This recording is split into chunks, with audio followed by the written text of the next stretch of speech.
سلامتی ہے ان آنکھوں پہ جو ہدایت پہ نظریں جمائے بیٹھی ہیں، ان کانوں پہ جو ذکر خیر کے منتظر رہتے ہیں، اور ان قدموں پہ جو ہدایت کی راہ پہ گامزن ہیں۔ دجال، اس پر میں نے لکھا ہے یہ بڑے دغاباز، فریبی اور مکار کے معنی میں اس میں صفت ہے۔ یعنی پہلی جو بنیادی چیز ہے وہ یہ ہے کہ دجال کسی شخص کا نام نہیں ہے، یہ اس میں علم نہیں ہے، یعنی کوئی پراپر ناؤن نہیں ہے، کسی شخص کے نام کے طور پر یہ لفظ نہیں آیا، بلکہ یہ کیا ہے، یہ ایک ایڈجیکٹو ہے، اس میں صفت ہے۔ جس طرح سے حور کی بحث میں یہ مسئلہ پیدا ہو گیا کہ جب لفظ حور خود ہماری زبان میں استعمال ہونے لگا تو یہ تاثر بن گیا کہ یہ کوئی الگ مخلوق ہوگی، درحالے کہ وہ بھی ایک صفت ہے، ایک ایڈجیکٹو ہے، یعنی عورتوں کے حسن کو، جمال کو، ان کی خوبیوں کو بیان کرنے کے لیے قرآن نے بہت سے الفاظ استعمال کیے ہیں، ان میں ایک لفظ حور بھی ہے۔ یہاں لفظ دجال ہے، تو الدجال یا دجال اس کا عربی زبان میں مطلب ہوتا ہے بڑا دغاباز، یعنی یہ مبالغے کا صیغہ ہے۔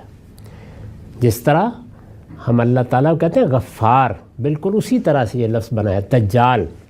یہ بڑے دغاباز، فریبی اور مکار کے معنی میں اس میں صفت ہے۔ پہلی بنیادی بات یہ سمجھ لیجئے کہ یہ کسی شخص کا نام نہیں ہے، بلکہ ایک ایڈجیکٹو ہے، ایک اس میں صفت ہے۔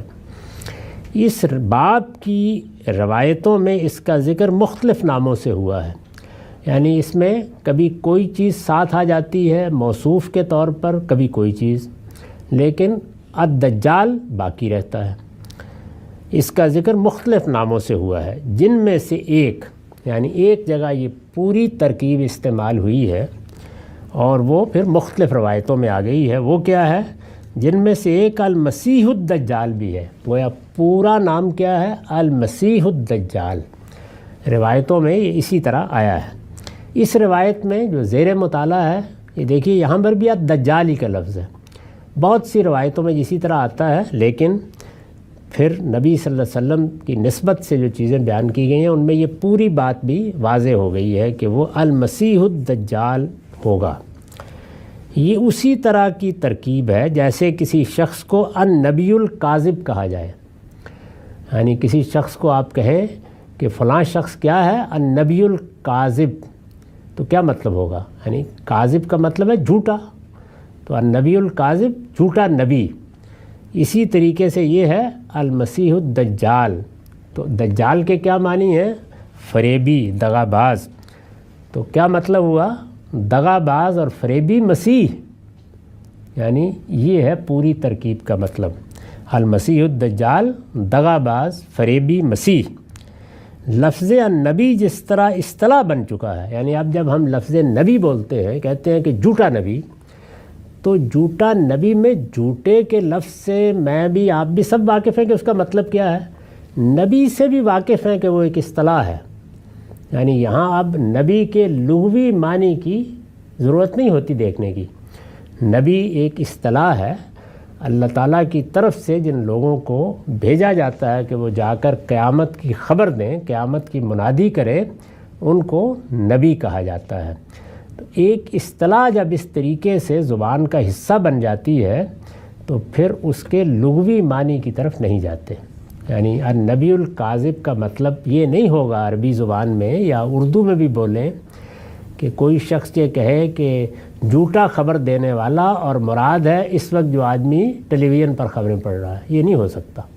ایک اصطلاح ہے، نبی کاذب کا مطلب ہوگا جھوٹا نبی۔ اسی طرح سے المسیح الدجال کا مطلب ہے جھوٹا یا فریب دینے والا مسیح۔ تو نبی کا لفظ جس طرح اصطلاح ہے، لفظ المسیح کا معاملہ بھی یہی ہے، یعنی جیسے نبی ایک اصطلاح ہے، وہ اب لغوی مفہوم سے اوپر اٹھ کر ایک اور چیز بن چکا ہے، یہی معاملہ لفظ مسیح کا ہے۔ اسے کسی طرح بھی اس کے لغوی مفہوم میں نہیں لیا جا سکتا۔ یعنی جیسے نبی کاذب کے الفاظ بولے جائیں تو کوئی آدمی اس کا اگر وہ ترجمہ کرے جو میں نے آپ کو بتایا ہے تو وہ ایک غلط بات کرے گا، جہالت کی بات کرے گا۔ اسی طرح لفظ مسیح کا بھی ایک لغوی مطلب ہے، لیکن یہ اس معنی میں اب نہیں لیا جا سکتا، یہ اصطلاح بن چکا ہے۔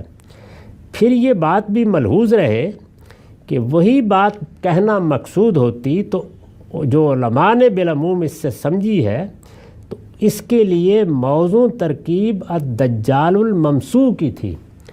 یعنی اگر وہی بات کہنی ہوتی تو پہلی چیز تو یہ ہے کہ المسیح کا لفظی استعمال نہ کیا جاتا کیونکہ وہ اصطلاح بن چکا ہے. المسیح کے لغوی مفہوم میں جو لفظ عربی میں بولیں گے وہ کیا ہے؟ الممسوح. تو الممسوح کا مطلب ہمارے ہاں یہ لے لیا گیا کہ وہ جس کی آنکھ پر ہاتھ پھیر کر اسے ایک آنکھ سے محروم کر دیا گیا ہے. اسی طرح اور بہت سے معنی لوگوں نے بیان کیے اور پھر گویا یہ بتا دیا کہ دجال گویا ایک شخص ہے اور یہ وہ شخص ہوگا جس کی یہ صفت ہے کہ اس کی ایک آنکھ نہیں ہوگی. یہ معنی کیے. یہ بالکل غلط بات ہے. یہ عربی زبان بلکہ دنیا کی کسی زبان کے اصول پر بھی صحیح نہیں ہے. الدجال کو صفت کے مقام پر رکھ کر اس سے پہلے لفظ المسیح کا استعمال اس کے لیے کسی طرح موضوع نہیں ہے. تو یہ میں نے تنقید کی ہے ان لوگوں کی رائے پر جو اس طرح اس کو سمجھانے کی کوشش کرتے ہیں. چنانچہ لفظ المسیح پر الف لام ہمارے نزدیک عہد کا ہے. یعنی المسیح اس پہ الف لام ہے. رسول اللہ نے مسیح الدجال نہیں کہا، فرمایا المسیح الدجال یہ فرمایا ہے. تو الف لام عہد کا ہے. عہد کا کیا مطلب ہے؟ جیسے میں اگر رسول اللہ صلی اللہ علیہ وسلم کا نام نہ لوں اور یہ کہوں کہ نبی کریم نے فرمایا تو کسی مسلمان کو اس وقت یہ سمجھنے میں دقت نہیں ہوتی کہ میں کس کا ذکر کر رہا ہوں. عربی زبان میں جب کوئی لفظ اس طرح کی صورت اختیار کر لیتا ہے تو اس پہ ایک الف لام لاتے ہیں، اس کو عہد کا الف لام کہا جاتا ہے. جیسے انگریزی زبان میں آپ دی کا استعمال کرتے ہیں. تو جب یہ کہا جاتا ہے کہ نبی کریم، نبی صلی اللہ علیہ وسلم، تو اب ظاہر ہے کہ نبی تو حضرت موسیٰ بھی ہیں، وہ حضرت مسیح بھی ہیں، ابراہیم بھی ہیں، لیکن ہمارے عرف میں پھر نبی کریم سے یا نبی صلی اللہ علیہ وسلم سے ایک ہی شخصیت مراد ہوتی ہے. تو مسیح کا معاملہ بھی بالکل ایسے ہی ہے. یعنی مسیح یہودیوں کے ہاں ہر نبی مسیح تھا. ان کے ہاں یہ طریقہ تھا کہ جب کسی کو نبوت ملتی تھی تو پہلے جانے والا نبی پے در پے نبی آ رہے تھے. کفینا من بعدہ بالرسل کہا ہے نا قرآن نے، ایک کے بعد دوسرا نبی. تو جب دوسرا نبی آ جاتا تھا تو پہلا نبی اس کے سر پر تیل کی چند بوندیں ڈال کر مسا کرتا تھا اسے. اس سے یہ لفظ بنا مسیح. یعنی گویا یہ اس کی طرف سے اعلان ہے کہ اس کا تقرر ہو گیا ہے، یہ اب اللہ کا پیغمبر ہے. تو سارے نبی مسیح کہلاتے تھے. اس میں یہ پیشین گوئی کی گئی کہ ایک وہ آئے گا جو پیدائش سے خدا کا مسیح ہوگا. یعنی اس کو کسی کے تعارف کی ضرورت نہیں ہوگی، وہ اپنا تعارف آپ ہوگا. تو حضرت مسیح بن باپ کے پیدا ہوئے اور بچپن میں انہوں نے اپنے پیغمبر ہونے کا اعلان کیا، اس وجہ سے وہ المسیح کہلاتے ہیں. تو قرآن مجید میں یہ المسیح کا لقب ان کے لیے استعمال ہوا ہے.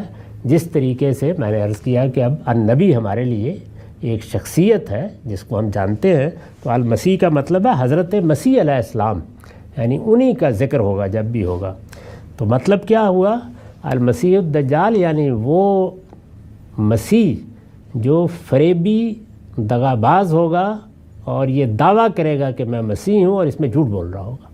تو جیسے النبی الکاذب ایک اصطلاح ہے، اسی طرح المسیح الدجال بھی ایک تعبیر بن گئی. یعنی جھوٹا نبی کیا مطلب؟ یعنی وہ شخص جو نبوت کا جھوٹا دعویٰ کرے، اور المسیح الدجال وہ شخص جو مسیح ہونے کا جھوٹا دعویٰ کرے گا.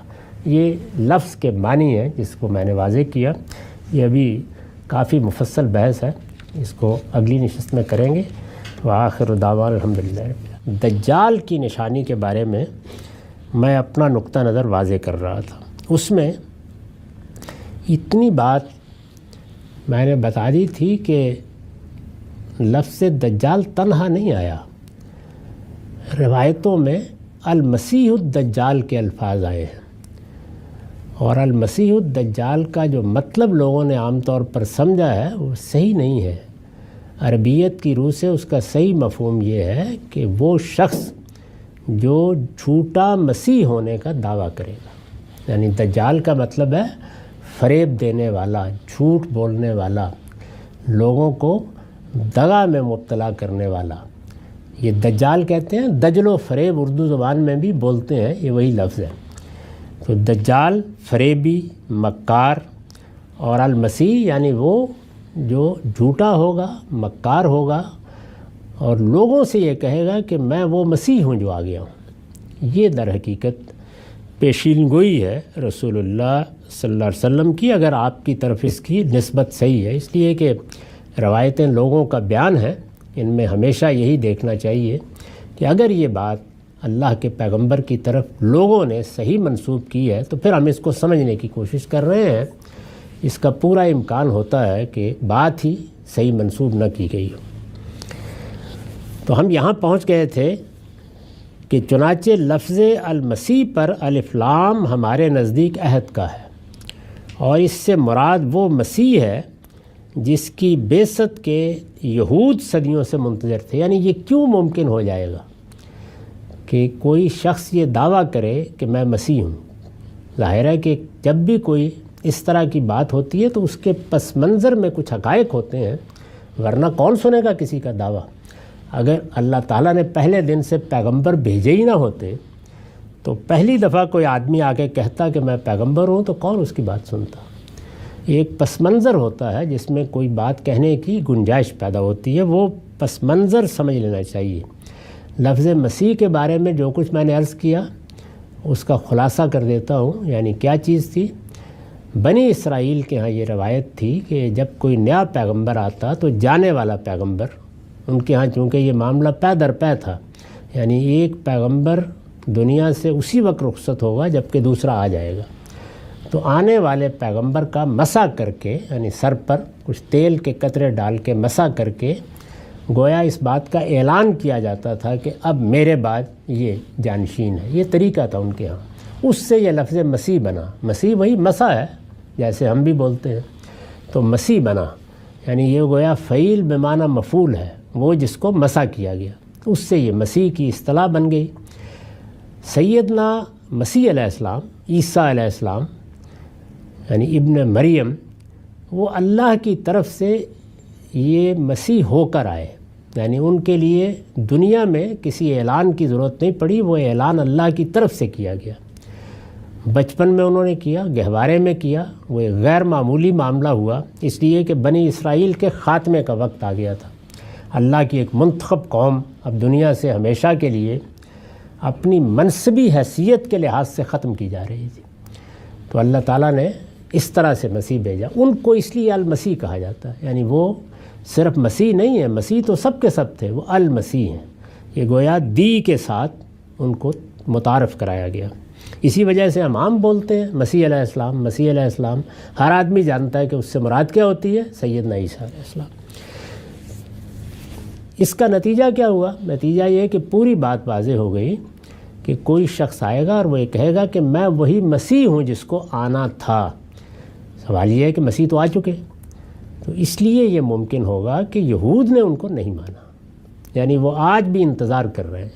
ان کے ہاں پیشین گوئی موجود تھی سیدنا مسیح کے آنے کی، وہ پیشین گوئی جگہ جگہ بیان ہوئی ہے، وہ انتظار کر رہے تھے، اور ان کا تصور یہ بن گیا تھا کہ جس کو المسیح کہا گیا ہے وہ جب آئے گا اللہ تعالیٰ کی طرف سے، جب اس کی بعثت ہوگی، تو اس وقت ہم جس ادبار میں پڑے ہوئے ہیں، جس زوال میں جیسے مسلمانوں کا حال ہے، تو وہ آ کے ہمیں اس سے نکالے گا اور داؤد کی سلطنت بحال کرے گا۔ یعنی یہ چیز ان کے ہاں ایک عقیدہ بن گئی تھی۔ اب بھی ایسے ہی، اس وقت بھی وہ یہی انتظار کر رہے ہیں کہ جیسے ہی مسیح علیہ السلام آئیں گے تو ان کی بعثت کے بعد ان کی وہ پرانی سلطنت، ان کے خوابوں کی سلطنت بحال ہو جائے گی۔ دنیا میں ان کا ایک لحاظ سے اقتدار قائم ہوگا، اور اس اقتدار کے حدود اربع کیا ہوں گے وہ ان کے ہاں طے ہیں۔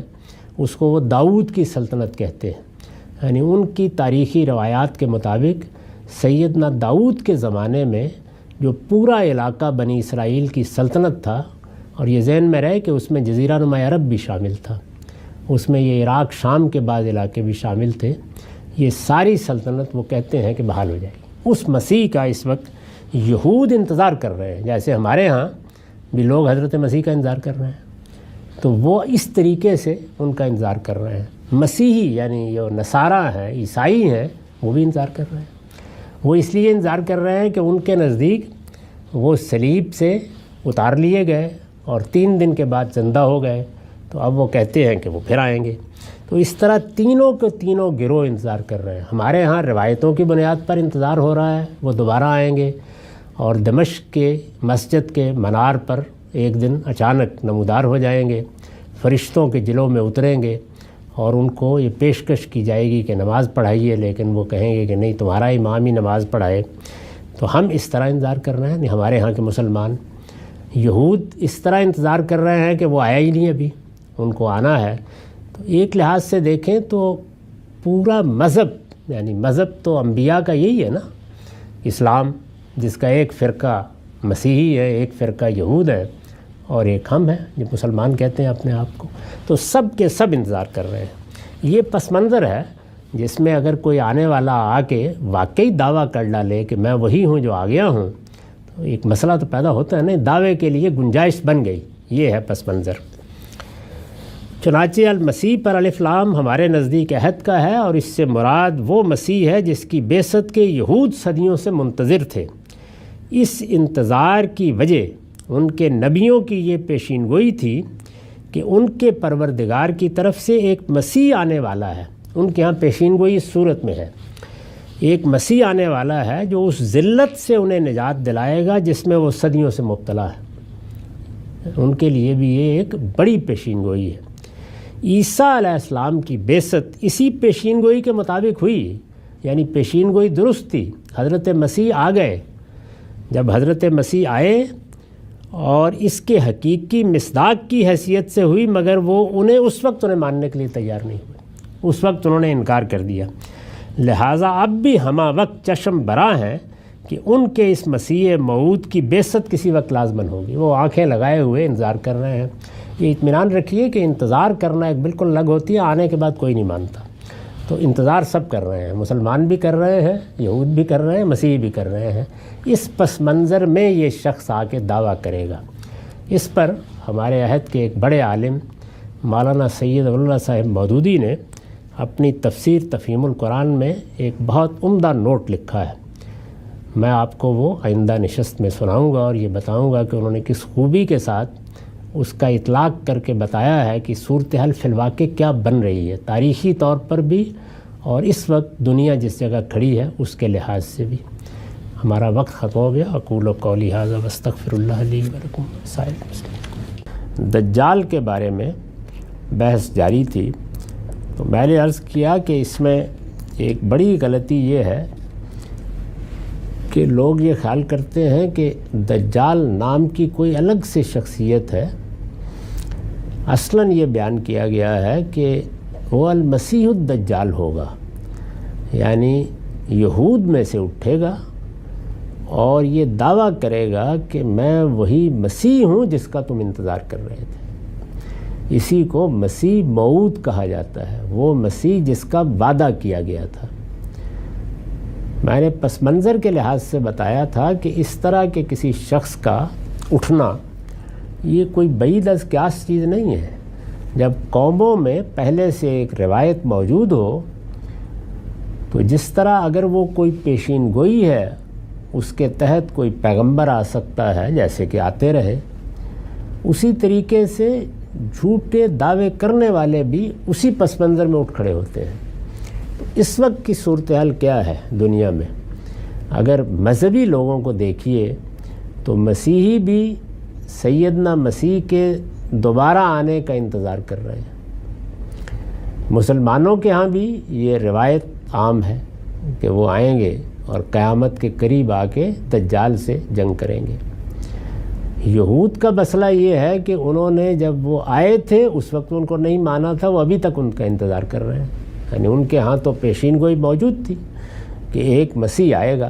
میں یہ عرض کر چکا کہ مسیح کا لفظ کیسے پیدا ہوا، اور سیدنا مسیح علیہ السلام کو یعنی عیسیٰ علیہ السلام کو المسیح کیوں کہا جاتا ہے؟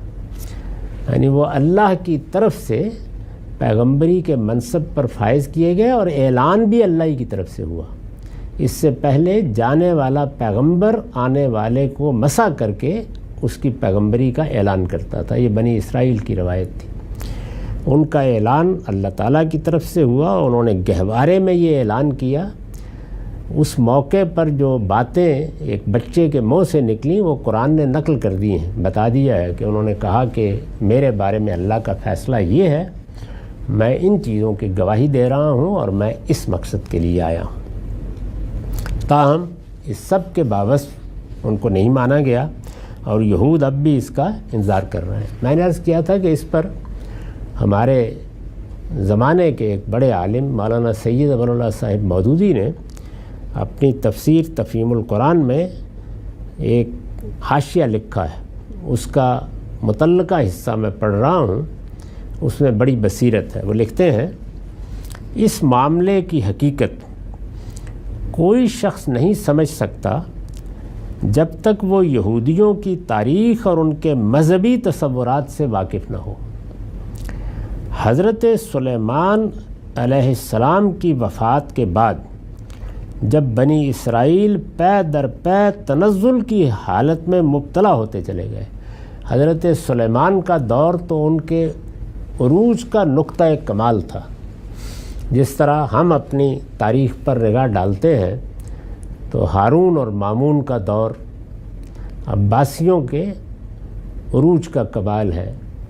اسی طرح سے جو حکومت بنو امیہ نے ہسپانیہ میں قائم کی، اس میں بھی عبد الرحمن کا دور بڑا غیر معمولی دور سمجھا جاتا ہے۔ عثمانیوں کے بھی مختلف حکمران ہیں جن کے ادوار کو یہی حیثیت حاصل ہے، سلیمان اعظم کا دور، مغلوں کے ہاں بھی۔ تو دنیا میں جو تاریخ ہے وہ بالکل قوموں کی بھی، حکومتوں کی بھی، اور وہ خاندان جو حکومتیں بناتے ہیں ان کی بھی یہی ہے۔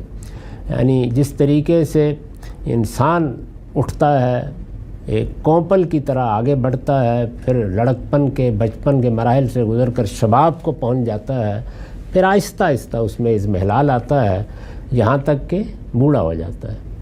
اسی طریقے سے قوموں پر بھی یہ سارے مراحل گزرتے ہیں اور وہ بھی اسی طرح اضمحلال میں مبتلا ہو کے ختم ہو جاتی ہیں۔ تو سلیمان علیہ السلام کا زمانہ بنی اسرائیل کے لیے، داؤد و سلیمان کا زمانہ آخری درجے کے عروج کا زمانہ تھا، جیسے مغلیہ سلطنت کو ہم اکبر، جہانگیر اور شاہ جہان کے زمانے میں دیکھتے ہیں۔ حضرت سلیمان علیہ السلام کی وفات کے بعد جب بنی اسرائیل پے در پے تنزل کی حالت میں مبتلا ہوتے چلے گئے، یہاں تک کہ آخر کار بابل اور اسیریا کی سلطنتوں نے ان کو غلام بنا کر زمین میں تتر بتر کر دیا۔ یعنی پھر وہ وقت آیا کہ جو ان کے گرد و پیش کی سلطنتیں تھیں وہ حملہ آور ہوئیں، جیسے کہ اس زمانے میں ہوتا تھا۔ اگر کوئی قوم کمزور ہو گئی تو کون چھوڑتا تھا؟